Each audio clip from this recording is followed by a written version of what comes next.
Bonjour à tous frères et sœurs, très heureux de vous retrouver encore ce matin à l'église La Nouvelle Arche pour ce temps de culte, de louange et de célébration. Ce matin, je voudrais que nous puissions réfléchir sur un thème bien particulier et pour ça nous allons faire deux courtes lectures qui vont nous servir de porte d'entrée dans notre pensée, dans notre méditation du jour. La première lecture, nous la trouvons dans Luc au chapitre 11 et au verset 7. Il est écrit « Le jour suivant, Jésus alla dans une ville appelée Naïn, ses disciples et une grande foule faisaient route avec lui. » Amen. La deuxième lecture se trouve dans l'évangile de Marc au chapitre 10 et au verset 46 où il est écrit « Ils arrivèrent à Jéricho et lorsque Jésus en sortit avec ses disciples et une assez grande foule, le fils de Timée, Bartimée, mendiant aveugle, était assis au bord du chemin. » Amen.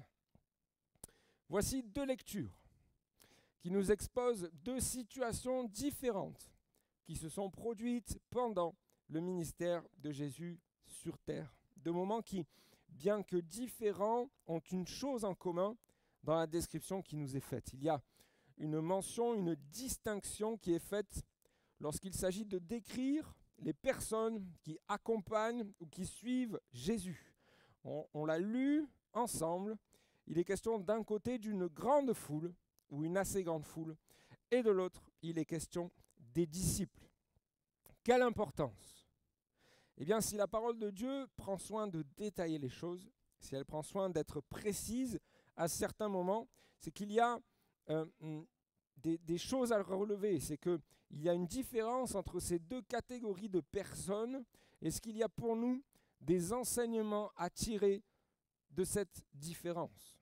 Et ce matin, je voudrais que nous puissions nous attarder sur justement cette seconde catégorie de personnes que la Bible distingue dans les deux passages que nous avons lus. C'est la catégorie qui est appelée disciples. Parmi ceux qui suivaient Jésus, il y avait les disciples. D'où le titre de mon message ce matin, disciples, être ou ne pas être. Telle est la question. La définition du mot disciple dans le dictionnaire est la suivante. Le disciple est une personne qui reçoit l'enseignement d'un maître. Le disciple fait partie de l'école de son maître, que ce soit de manière concrète ou abstraite. Le disciple s'apparente à un élève. Alléluia. Ce schéma de relation de disciple à maître, ce n'est pas quelque chose de nouveau. Ce n'est pas la dernière tendance TikTok à la mode. Bien au contraire, ce schéma, nous le retrouvons dans de nombreux domaines, et ça depuis très longtemps.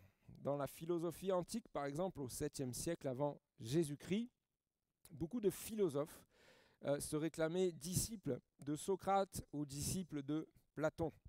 Un autre exemple, Pythagore, le célèbre mathématicien dont nous connaissons tous le théorème de géométrie, a fondé son école et lui aussi avait des disciples qui recevaient des enseignements mathématiques, mais pas que, parce qu'il recevait aussi des enseignements religieux. Ça se passait en 550 à peu près avant Jésus-Christ. Alors, pour finir d'imprimer dans vos esprits le concept de la relation de disciple à maître, je vais vous donner quelques exemples de la pop culture moderne qui peut-être vous parleront plus. Maître Miyagi transmet son savoir et sa technique de karaté au jeune Daniel Larousseau. Nous sommes dans les films Karate Kid.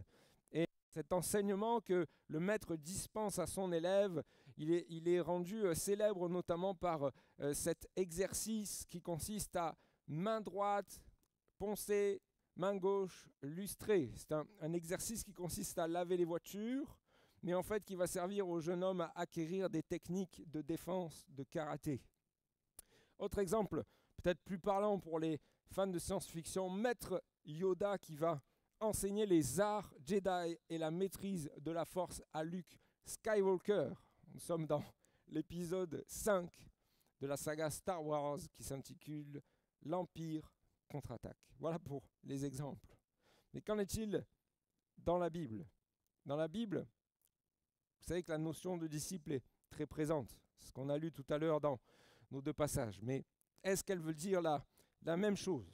Eh bien, lorsque il est question de disciples dans le Nouveau Testament, et notamment dans les deux passages que nous avons lus tout à l'heure, le mot grec utilisé est le mot mathétes, qui veut dire élève, étudiant, disciple. Et ce mot grec de mathétès est rattaché au verbe grec mantano, qui lui veut dire apprendre, être enseigné, accroître sa connaissance, être augmenté en savoir. Et dans ce verbe, il y a une seconde notion qui est encore plus précise, c'est celle qui consiste à dire apprendre par usage et pratique. Le disciple doit non seulement être soumis à l'apprentissage, à l'enseignement de son maître par la théorie, mais il doit aussi être soumis à l'apprentissage par la pratique. C'est-à-dire que l'enseignement reçu ne doit pas simplement rester dans le domaine intellectuel, dans le domaine théorique, mais il doit aussi se traduire dans les actes et dans la pratique. Dans le Nouveau Testament, on a donc une signification de la notion de disciple qui est la même que celle que nous connaissons dans la vie courante, dans notre monde contemporain ou lorsque nous nous plongeons dans l'histoire. Ce schéma de fonctionnement, de relation, de maître à disciple, dans la Bible était même très commun parce qu'il y avait notamment beaucoup d'écoles rabbiniques où l'on dispensait des enseignements et des interprétations de la loi de Moïse. Il y avait par exemple les Sadducéens, les Esséniens, les pharisiens.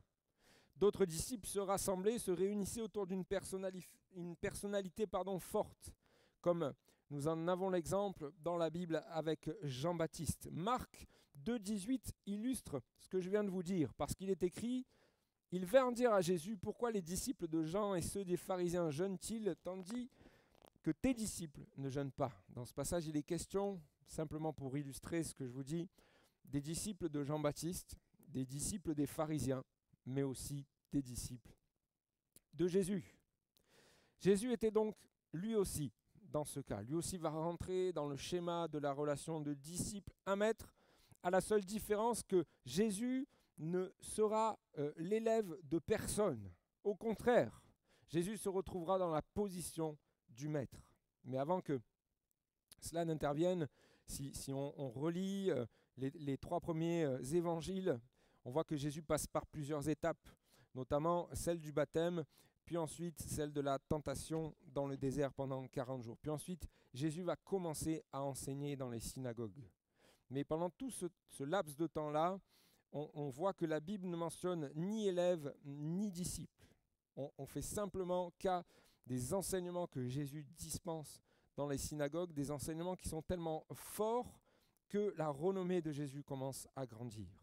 Et c'est dans l'évangile de Jean que nous est décrit de la manière la plus précise la rencontre de Jésus avec ceux qui deviendront ses premiers disciples. Dans le moment, c'est Jean 1, 35 à 44, dans le moment que la Bible nous décrit, nous voyons là plusieurs hommes qui vont de manière successive faire la rencontre de Jésus et vont décider de répondre à l'appel que Jésus leur adresse, cet appel qui se caractérise par 2 expressions qui sont « venez et voyez » et la deuxième expression c'est « suis-moi ». Dans ce passage, nous avons André, nous avons certainement l'apôtre Jean lui-même qui ne se nomme pas dans le passage, mais c'est lui qui écrit. C'est ces 2 personnes qui, à l'heure de la rencontre avec Jésus, étaient disciples de Jean-Baptiste. Puis nous avons Simon-Pierre et enfin Philippe. Et en répondant à cette invitation que Jésus leur adresse, que Jésus leur donne, Jésus les invite à les suivre. Ces hommes sont loin de se douter qu'ils vont non seulement voir leur vie transformée, mais qu'ils vont aussi être au bénéfice de l'enseignement de ce maître si particulier. Alléluia. Le terme de disciple, donc mathétès en grec, est très présent dans les évangiles. Il est très présent aussi dans le livre des Actes des Apôtres, mais ensuite, il n'apparaît plus dans la Bible. Alors, en préparant ce message, la question que je me posais et que je me disais que l'on serait en droit de se poser face à cette disparition du terme disciple, c'est de savoir si cette notion de disciple s'éteindrait avec la disparition de ceux qui furent les premiers disciples de Jésus et qui sont mentionnés dans la Bible. Ou est-ce que nous sommes toujours appelés à devenir des disciples de Jésus avec toutes les caractéristiques qui s'y rattachent? Souvenons-nous de cette parole de Jésus que nous trouvons en Matthieu 28, 19 et qui nous dit « Allez, faites de toutes les nations des disciples, les baptisant au nom du Père, du Fils et du Saint-Esprit. » C'est une parole de Jésus. Jésus charge ses premiers disciples qu'il a lui-même formés de partir, de transmettre ce qu'ils ont reçu à de nouvelles personnes. Ces nouvelles personnes qui vont à leur tour devenir disciples de Jésus et former de nouvelles personnes, de nouveaux disciples. De nouveaux disciples qui aussi à leur tour vont être formés et vont former de nouveaux disciples, etc., etc., de génération en génération, et ce, jusqu'à ce que Jésus accomplisse la promesse de son retour. Jésus cherche donc bien au milieu de notre génération des hommes et des femmes qui répondront à son appel, qui répondront à cette parole « Suis-moi ». Des hommes et des femmes qui s'intégreront dans cette relation de disciples à maître afin de recevoir ces enseignements, mais surtout de les mettre en pratique. Des hommes et des femmes qu'il pourra désigner comme étant ses disciples. Parce qu'ils vont se démarquer de ceux qui font partie de la grande foule, comme nous l'avons lu au début du message, de la grande foule des gens qui suivent Jésus, qui sont là simplement pour suivre Jésus. Et ceux que Jésus va pouvoir nommer disciples, c'est ceux qui vont pouvoir se démarquer et faire partie de cette distinction, comme nous l'avons lu tout à l'heure dans la parole de Dieu. Dans la grande foule, frères et sœurs, ne se trouvent pas les disciples. Dans la grande foule, il y a autre chose. Il y a des curieux, il y a des gens à la recherche du sensationnel, il y a des followers, il y a des sympathisants, il y a des adhérents. Mais Jésus, lui, recherche des disciples. Jésus a demandé « faites des disciples », c'est-à-dire des gens qui vont vivre à son contact, dans son intimité, des gens qu'il va pouvoir enseigner, façonner, modeler et perfectionner. Alors ce matin, je voudrais que pendant ces quelques instants où nous réfléchissons ensemble sur la parole de Dieu, je voudrais qu'on puisse s'attarder sur quelles sont les caractéristiques du disciple de Jésus selon ce que la Bible nous en dit pour que chacun puissions juger où nous nous situons parmi ceux qui suivent Jésus. Est-ce que je fais partie de la grande foule? Ou est-ce que je fais partie de ceux que la Bible appelle disciples? Une fois qu'on aura fini de réfléchir, on fera un constat. Et même si le constat n'est pas bon, laissez-moi vous dire qu'il n'est pas trop tard, frères et sœurs, chers amis, pour changer de catégorie et pour rejoindre ceux que le Seigneur désigne par le terme de disciples. Alléluia. Amen. Alors, quelle est la première caractéristique du disciple de Jésus? C'est une lecture que nous allons faire dans l'évangile de Jean, au chapitre 13 et au verset 35. Voilà ce qu'il est écrit. À ceci, tous reconnaîtront que vous êtes mes disciples, si vous avez de l'amour les uns pour les autres. Amen. Voilà une des premières choses qui caractérise, selon la parole de Dieu, le disciple de Christ. Cette première chose, c'est quoi? C'est l'amour. Mais pas n'importe quel amour. Il est question de l'amour les uns pour les autres. Le terme grec pour désigner l'amour ici, c'est agapé, qui désigne l'amour fraternel, l'affection entre frères et sœurs. Et lorsque je lis ce verset de Jean 13, 35, où Jésus s'adresse à ses disciples, j'en déduis que la qualité de notre amour fraternel, la démonstration de celui-ci dans nos relations entre frères et sœurs, devrait être la raison pour laquelle les personnes qui sont extérieures à l'Église reconnaissent que nous sommes disciples de Jésus. Il devrait y avoir un impact, une visibilité qui dépasse le simple noyau de l'Église. Si les gens de l'extérieur nous observent, si jamais ils étaient amenés à venir au milieu de nous, quand ils nous côtoient en dehors de l'Église, quand on leur témoigne de la vie de l'Église, à cause de la manifestation de l'amour fraternel, à cause des preuves évidentes de l'amour agapé entre nous, ces gens qui spirituellement sont perdus devraient être interpellés. Ils devraient être interloqués au point de se dire, mais eux là, ils sont différents. Ils ne sont pas comme nous. Alors ils chercheront à savoir. Ils chercheront à comprendre d'où vient cette différence. Et ils sauront, parce que nous leur dirons, que c'est à cause de notre qualité de disciples de Jésus-Christ. À lui soit toute la gloire. Amen. Mais du coup, je me posais la question, est-ce que c'est le cas au milieu de nous? Est-ce que c'est le cas quand les gens nous observent, si quelqu'un vient au milieu de nous? Est-ce que c'est cet amour fraternel agapé qu'il ressent, ou plutôt il est là en train de se dire, mais où est-ce que je suis tombé encore? Hein?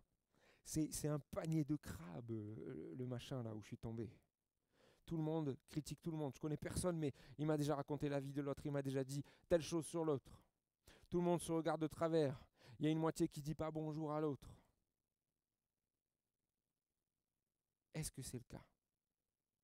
Le verset qui précède cette caractéristique du disciple énoncée par Jésus est tout aussi importante. Le verset 34 nous dit « Je vous donne un commandement nouveau.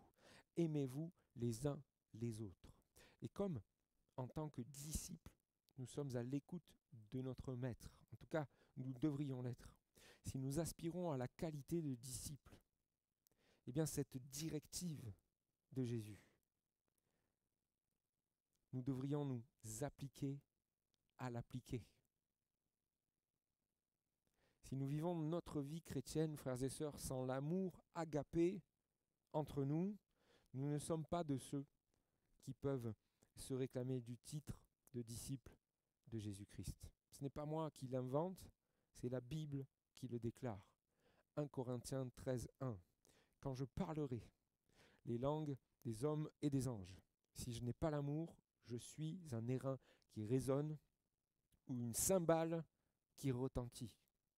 Et quand j'aurai le don de prophétie, la science de tous les mystères et toute la connaissance, quand j'aurai même toute la foi jusqu'à transporter des montagnes, si je n'ai pas l'amour, je ne suis rien. Et quand je distribuerai tous mes biens pour la nourriture des pauvres, quand je livrerai même mon corps pour être brûlé, si je n'ai pas l'amour, je ne suis rien. Rien ne sert. Écoutez bien, rien ne sert d'avoir reçu les meilleurs dons et de les exercer dans l'Église s'il n'y a pas l'amour. Paul nous dit que si l'amour fait défaut dans notre vie, et ce matin je m'inclus dedans, frères et sœurs, parce que vous savez, quand on prêche, même si on est pasteur, on se prêche à nous-mêmes en premier, mais si l'amour fait défaut dans notre vie, nous ne sommes rien. Ce que nous faisons ne sert à rien. Nous sommes comme une cymbale qui retentit. Pour ceux qui ne savent pas, une cymbale, c'est ce que vous trouvez sur la batterie derrière. Donc c'est la partie métallique. C'est un bruit qui est assez désagréable lorsque la cymbale retentit toute seule. C'est super relou, une cymbale comme ça qui claque. Ça casse la tête, c'est désagréable. Par contre, quand c'est toutes les parties de la batterie qui jouent en rythme, en harmonie, là, c'est pas pareil. Eh bien, c'est pareil pour l'amour au milieu de nous. Si l'amour est présent, chacune de nos vies, dans chacune de nos relations, c'est là que l'Église bat dans le bon tempo. C'est là que l'Église bat en rythme, en harmonie. L'apôtre Paul va même enfoncer le clou au sujet de l'indispensabilité de l'amour. 1 Jean 4,7 nous dit « Bien-aimés, aimons-nous les uns les autres, car l'amour est de Dieu, et quiconque aime est né de Dieu, et connaît Dieu. Celui qui n'aime pas n'a pas connu Dieu, car Dieu est amour. » Amen. Voilà ce que nous devrions trouver dans l'Église de Christ, dans les relations entre frères et sœurs, si nous aspirons à vivre en véritable disciple de Christ. Agapé, encore et toujours. Agapé, matin, midi et soir. Agapé sans ordonnance. Agapé sans modération. Vive l'agapé pour tous. Alléluia. En quelques mots, qu'est-ce que l'agapé, l'amour auquel le Seigneur nous appelle? Romains 12,9 nous dit que l'amour est sans hypocrisie et qu'il doit nous amener à nous attacher au bien. Romains 13,10 nous dit que l'amour ne fait point de mal à son prochain. Et enfin, 1 Corinthiens 13,4 nous dit « L'amour est patient, il est plein de bonté, l'amour n'est pas envieux, l'amour ne se vante pas, il ne s'enfle pas d'orgueil, il ne fait rien de malhonnête, il ne cherche pas son intérêt, il ne s'irrite pas, il ne soupçonne pas le mal, il ne se réjouit pas de l'injustice, mais il se réjouit de la vérité. Il pardonne tout, il croit tout, il espère tout, il supporte tout. » Alléluia. Enfin, 1 Corinthiens 16,14 nous dit que tout ce que vous faites soit fait avec amour. Je fais une petite parenthèse, frères et sœurs, mais si nous voulons marcher en véritables disciples de Jésus, mon amour pour mon frère, pour ma sœur, ne doit pas dépendre de ses origines, ne doit pas dépendre de sa couleur de peau, ne doit pas dépendre de sa condition sociale, ne doit pas dépendre de savoir si le frère est moche ou pas, il ne doit pas dépendre de savoir si le frère s'habille bien ou parle bien. Non, l'amour doit dépasser tout cela. Alléluia. Et cette directive, cette demande du Seigneur à l'amour fraternel entre nous, ce n'est pas simplement réservé à une catégorie de personnes dans l'Église en termes d'âge. Ce n'est pas seulement une directive pour les jeunes ou seulement une directive pour les vieux, parce que Paul, en s'adressant à Timothée, lorsqu'il va lui parler de sa jeunesse que personne ne doit maîtriser, il lui dira: sois un modèle pour les fidèles, en parole, en conduite, en amour, en foi et en pureté. Ça, c'est pour les jeunes. Et pour les vieux, Paul dira à Tite, en Tite 2,2, dit que les vieillards doivent être sobres, respectables, réfléchis, solides dans la foi, l'amour et la persévérance. Alors pour ceux qui sont entre les deux âges, ne vous inquiétez pas, il y en a pour vous aussi. L'apôtre Paul dira en 1 Pierre 4, 8, avant tout, vous voyez, c'est la priorité des priorités. Avant tout, ayez les uns pour les autres une ardente charité, c'est le même mot agapé, donc un ardent amour, car la charité, l'amour, couvre une multitude de péchés. Amen. Alléluia. Mais je dois quand même vous concéder quelque chose, frères et sœurs. Humainement parlant, comment on fait pour s'aimer les uns les autres? Comment on fait pour s'aimer tous avec nos foutus caractères, avec nos salmanies, avec nos idées reçues, avec nos divergences d'opinion? C'est difficile, humainement parlant, par nos propres forces, par nos propres moyens. C'est compliqué. On va peut-être s'y efforcer, mais ça ne va pas durer longtemps. Ça ne va pas être un amour parfait. Eh bien, cet amour auquel le Seigneur nous appelle, sachez qu'il ne peut venir que de lui. Il n'y a que lui qui peut imprimer en nous un amour agapé, pur, véritable, sincère et entier. Et vous savez quoi? Et c'est là que la parole de Dieu est merveilleuse, parce que ce terme agapé, c'est le même qui est utilisé dans le Nouveau Testament pour désigner l'amour de Dieu envers chacun d'entre nous.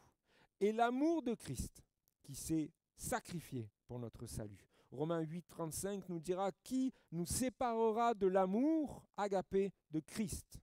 Romains 8, 39 nous dit: ni les puissances, ni la hauteur, ni la profondeur, ni aucune autre créature ne pourra nous séparer de l'amour agapé de Dieu manifesté en Jésus notre Seigneur. Amen. Et ce n'est pas pour rien que Jésus nous invite à nous aimer les uns les autres comme lui-même nous a aimés, en Jean 13, 34. Parce que cet amour dont Jésus a fait preuve, il n'est pas humain, il est divin, il est surnaturel. Il dépasse notre propre nature, nos propres capacités. Galates 5 nous dit que un des fruits, un des résultats de l'action du Saint-Esprit dans notre vie, c'est l'amour. Et plaise à Dieu ce matin qu'il puisse travailler nos cœurs en ce sens pour que nous puissions progresser dans l'amour fraternel afin d'être de véritables disciples de Jésus. Alléluia. Je termine sur ce point de l'amour agapé, ce point qui est si important. Retenez que la promesse liée à la mise en pratique de l'amour au milieu de nous, non seulement nous garantit la qualité de disciples de Christ, mais bien plus, elle nous garantit la présence de Dieu au milieu de nous. 1 Jean 4, 12 nous dit: si nous nous aimons les uns les autres, Dieu demeure au milieu de nous et son amour est parfait en nous. Amen. Une église sans amour, c'est une église sans disciples, mais surtout, c'est une église sans Dieu. Allons plus loin. Une deuxième caractéristique que je voudrais partager avec vous et qui caractérise le disciple de Jésus-Christ. Le disciple de Jésus doit être un imitateur. Paul dira en 1 Corinthiens 11, 1, « Soyez mes imitateurs comme je le suis moi-même de Christ. » Alors, quand je parle d'imitation, je ne parle pas d'imitation de voix, comme le font les imitateurs à la télé. Je ne parle pas non plus de déguisement qui nous permettrait de ressembler plus ou moins vaguement à une personnalité morte ou encore vivante. Non, Paul ne parle pas d'imitation dans ce sens-là, mais Paul le fait dans le but de nous appeler à suivre l'exemple que Jésus nous a donné lorsqu'il était au milieu de nous. Un véritable disciple de Christ, c'est quelqu'un qui va s'efforcer de marcher selon l'exemple de Christ. Le mot grec que Paul utilise pour imitateur, c'est dans ce passage le mot mimétès, qui a donné par exemple en français mimétisme.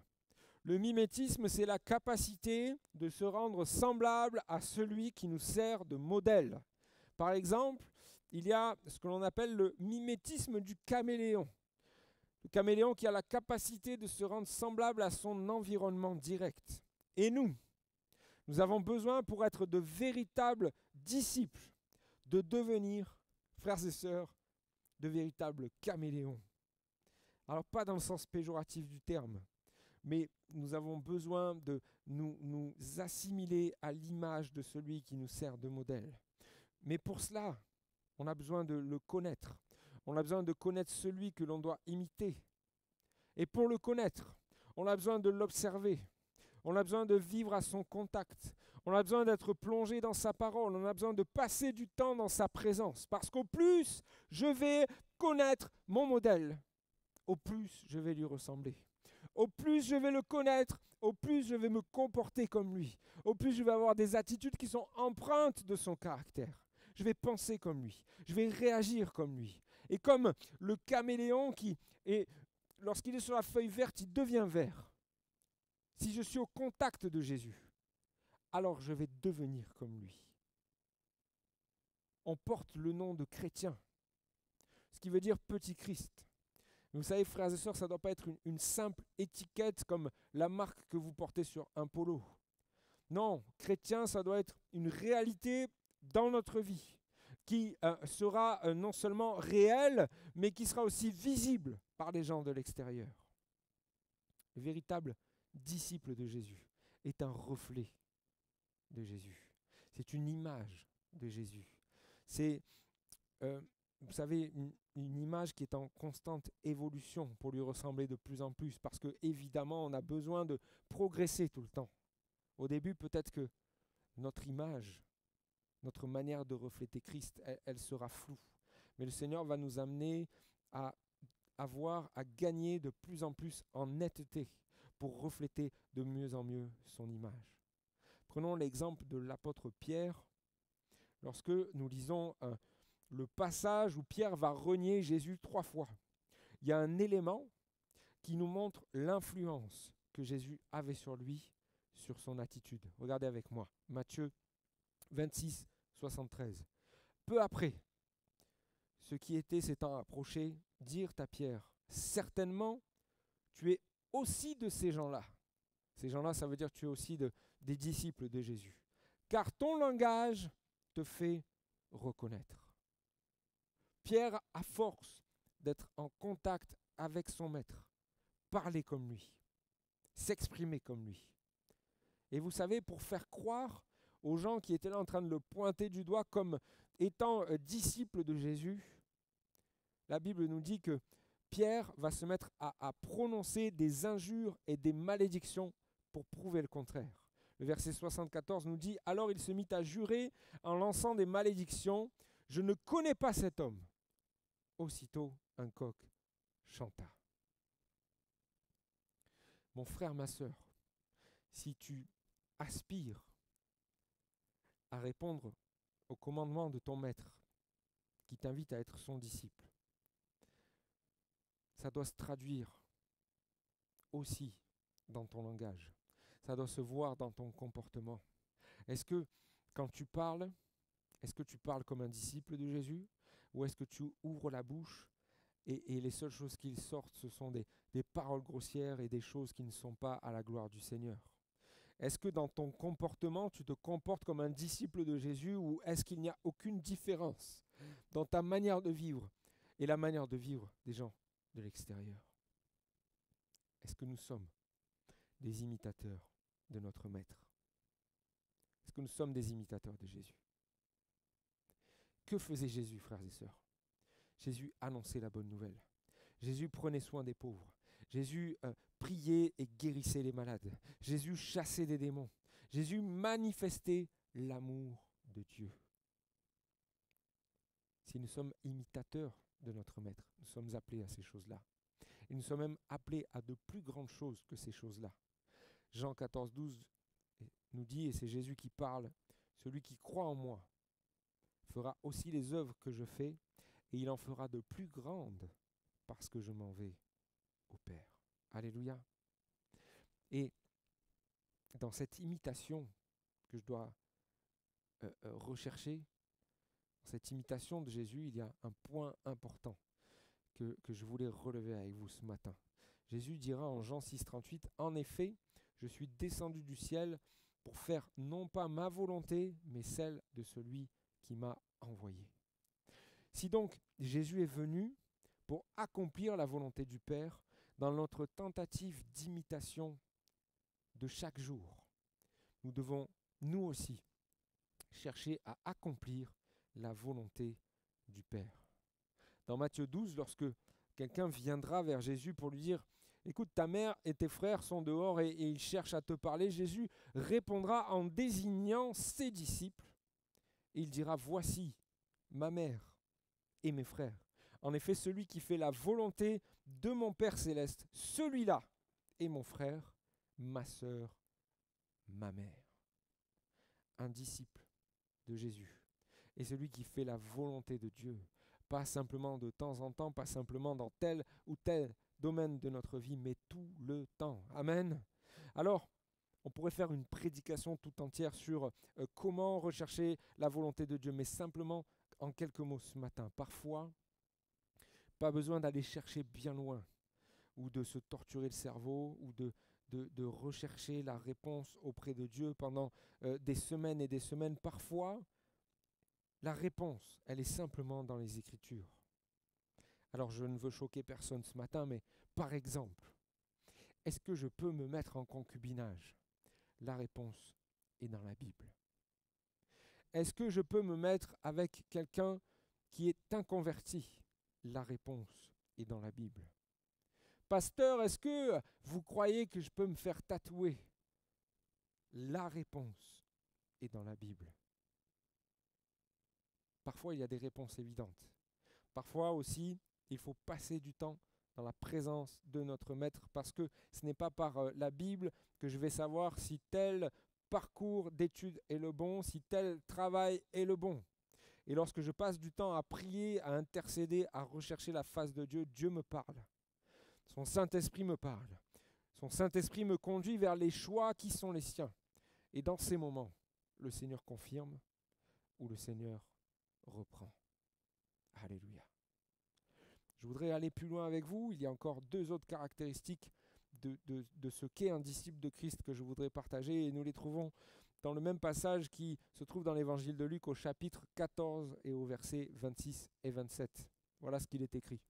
« Si quelqu'un vient à moi sans me préférer à son père, sa mère, sa femme, ses enfants, ses frères et ses sœurs, et même à sa propre vie, il ne peut pas être mon disciple. » Verset 27. « Celui qui ne porte pas sa croix et ne me suit pas ne peut pas être mon disciple. » On a là deux pensées qui se succèdent, deux principes que Jésus nous demande d'appliquer si nous voulons être parmi ses disciples. Le premier, on l'a lu au verset 26, il est question de préférence entre notre Maître,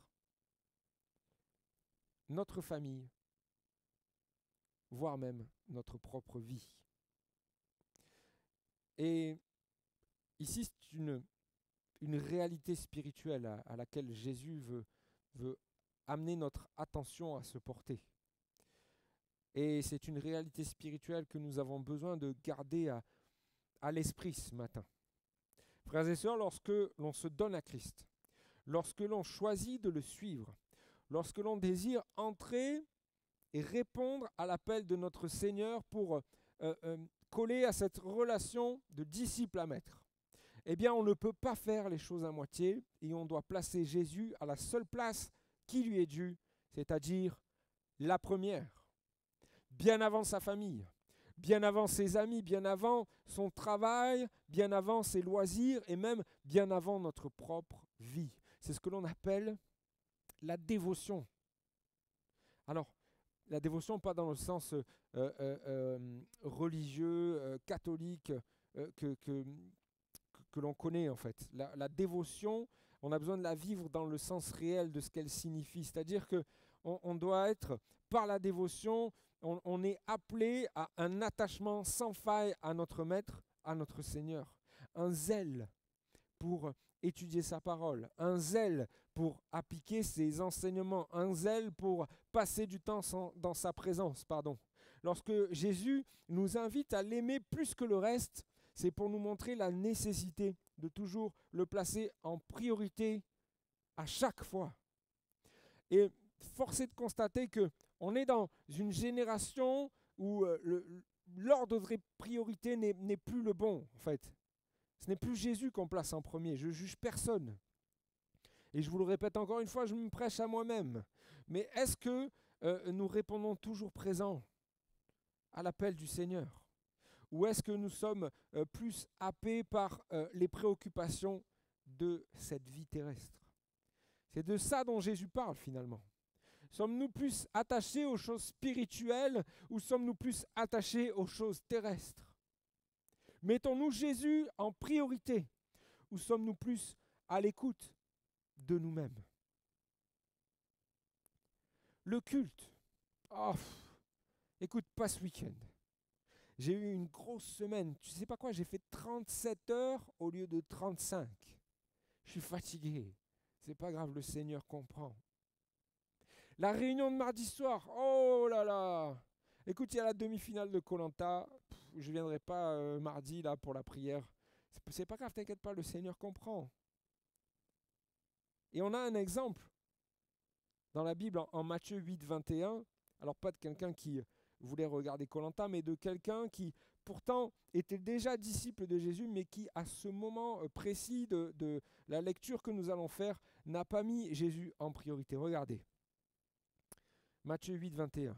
Un autre, parmi les disciples, donc il est déjà qualifié de disciple, lui dit, Seigneur, permets-moi d'aller d'abord enterrer mon père. Mais Jésus lui répondit, suis-moi et laisse les morts enterrer leurs morts.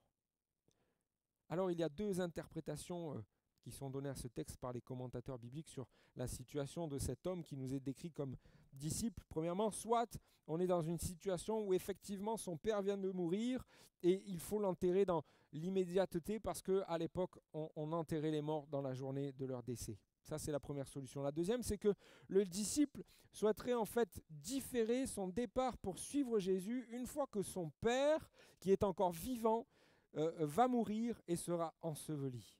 Alors le délai peut être plus ou moins long parce que, il faut le dire, si le vieux s'accroche à la vie, eh bien le disciple n'est pas prêt de partir et de suivre son maître. Mais Jésus, même si sa réponse paraît dure, surtout si on est dans le cas du décès immédiat, Jésus montre l'importance de toujours remettre la priorité aux choses spirituelles et non pas aux choses terrestres. Suis-moi et laisse les morts enterrer leurs morts. Le véritable disciple de Christ, c'est celui qui donnera toujours la priorité à son maître.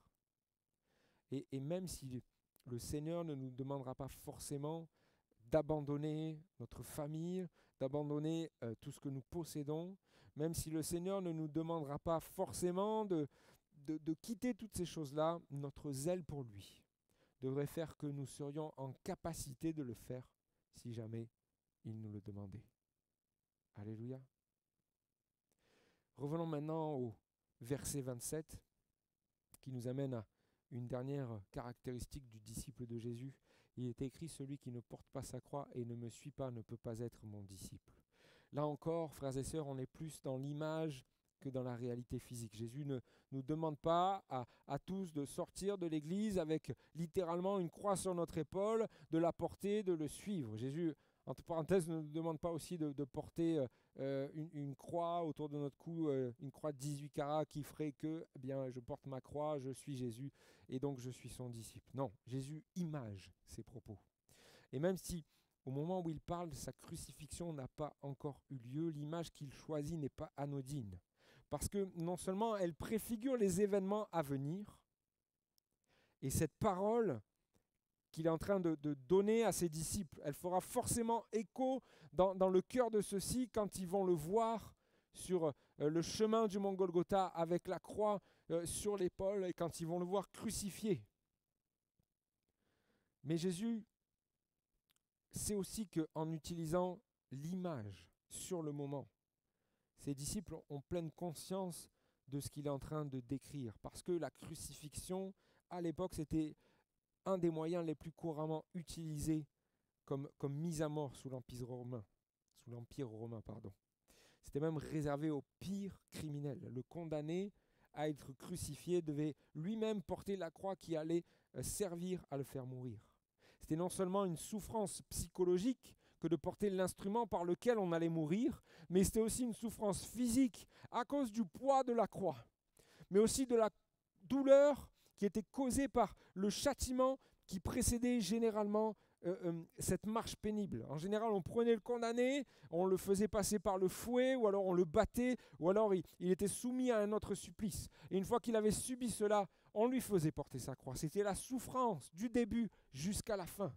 Et en prenant cette image, Jésus montre aussi à ses disciples, et nous montre à nous aussi ce matin, que la vie de disciple ne sera pas une vie facile. Le disciple de Jésus-Christ, c'est celui qui était éprouvé. C'est une vie qui peut nous amener à endurer de grandes douleurs, de grandes peines. Souffrir parce que, comme on l'a vu juste avant, suivre Jésus, c'est parfois devoir abandonner des personnes ou se délester peut-être de choses matérielles. Mais suivre Jésus, ça peut aussi nous amener à souffrir pour d'autres raisons. Matthieu 10, 22 nous dit « Vous serez haïs à cause de mon nom ». Luc 6, 22 nous dit « Heureux serez-vous lorsque les hommes vous haïront, lorsque on vous chassera, lorsqu'on vous outragera et qu'on rejettera votre nom comme infâme à cause du Fils de l'homme. » Excusez-moi pour les paroles que je vais prononcer, mais chers amis, si vous êtes venus à l'Évangile parce qu'on vous a dit que tout irait bien, eh bien on vous a menti. Si vous êtes venu à l'Évangile parce que vous pensez qu'il n'y aurait plus de difficultés dans votre vie, plus de peine, plus d'épreuves, eh bien vous vous êtes trompé. Si vous êtes venu à l'Évangile parce qu'on vous a promis prospérité dans tous les domaines de votre vie, eh bien laissez-moi vous dire que ce n'est pas ce que la Bible déclare. Et je ne veux décourager personne ce matin, mais pour être un véritable disciple de Jésus, nous avons chacun notre croix à porter, chacun la sienne, plus ou moins lourde, sur un chemin qui va être différent pour chacun dans sa complexité. Alors pour la plupart d'entre nous, on sera peut-être relativement épargné, ça va passer crème, comme une lettre à la poste. Hein. Il y aura peut-être juste deux, trois blagues à la machine à café le matin et puis ça ira. Mais il y a d'autres personnes au milieu de nous qui souffrent beaucoup plus que ce que la majorité peut souffrir. Parce que la moquerie va de plus en plus ressembler à du harcèlement. Les gens vont devenir de plus en plus méchants parce que nous sommes chrétiens. Certains sont rejetés de leur famille, rejetés par leurs amis, rejetés par leurs conjoints. Mais ayons à l'esprit, frères et sœurs, même si certains souffrent au milieu de nous, gardons quand même à l'esprit que nous sommes en France et qu'il y a des frères et des sœurs à l'étranger qui endurent des choses à cause du nom de Jésus, des choses que l'on ne peut pas imaginer. Mais quand bien même il y aurait des souffrances à endurer, la Bible nous montre que notre Maître les endure avec nous. Apocalypse 2,10 nous dit « Ne crains pas ce que tu vas souffrir ». Matthieu 28,20, et c'est Jésus qui parle, dit « Moi, je suis avec vous jusqu'à la fin du monde ». Et ce verset va nous amener à la dernière pensée pour nous ce matin. Il y a une différence fondamentale lorsque l'on est disciple de Jésus par rapport à tous les autres disciples dans n'importe quel domaine. Notre maître est différent. La relation que Jésus a avec ses disciples n'est pas la même que toutes les relations que peuvent avoir les maîtres avec leurs disciples. Luc 6,40 nous dit « Le disciple n'est pas plus que le maître, mais tout disciple sera comme son maître. » Matthieu 20,28 nous dit que Jésus n'est pas venu pour être servi, mais il est venu pour servir et donner sa vie pour nous. Jésus est celui qui a lavé les pieds de ses disciples. Jésus est celui qui a donné sa vie pour chacun d'entre nous. Jésus est le maître différent, le maître unique. Jésus est ce maître qui non seulement nous enseigne, qui non seulement nous sert d'exemple, mais il est aussi celui qui nous accompagne, il est aussi celui qui nous aide à progresser, il est celui qui nous soutient, il est celui sur qui on peut compter, celui sur qui on peut se reposer dans les moments difficiles, il est celui qui combat à nos côtés, et même parfois, il est celui qui combat à notre place. Mais surtout, il est celui qui est avec nous, et ce, jusqu'à la fin du monde. Et ça, frères et sœurs, ça fait toute la différence. À lui soit toute la gloire. Nous avons été heureux de vous proposer ce message. Déjà, s'il vous a plu, n'hésitez pas à le liker, voire à laisser un commentaire. Ça permettra à la vidéo de rayonner davantage auprès des autres utilisateurs. Aussi, abonnez-vous à notre chaîne. Ça vous permettra de bénéficier en continu du reste de nos programmes. Que Dieu vous bénisse.